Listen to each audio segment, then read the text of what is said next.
Telangana municipal ఎన్నికల బరిలో నిలిచిన జనసేన పార్టీ తొలి విజయాన్ని నమోదు చేసి బోణీ కొట్టింది.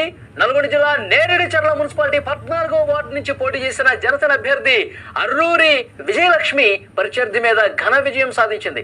తెలంగాణ గడ్డపై పార్టీ ఉనికిని చాటుతూ మున్సిపల్ పోరులో జనసేన జెండాను ఎగురవేయటం ఆ పార్టీ శ్రేణుల్లో కొత్త ఉత్సాహాన్ని తీసుకొచ్చిందని చెప్పాలి. ప్రధాన పార్టీలకు ధీటుగా అక్కడ కాంగ్రెస్, బీఆర్ఎస్ ఇంకా మిగతా కొన్ని పార్టీలు కూడా తోసిరాజని అక్కడ ఆ వార్డులో ప్రధానంగా జనసేన అభ్యర్థిని గెలిపించారు. రాష్ట్ర రాజకీయాల్లో ఒక హాట్ టాపిక్ అవుతుంది ఈ విషయం. సో ఎందుకంటే మధ్యలో కూడా గెలిచినటువంటి సిచ్యువేషన్ ఉంది. ఈ గెలుపుని, ఈ విజయాన్ని ఆ పార్టీ శ్రేణులు ఎట్లా చూస్తా ఉన్నాయి?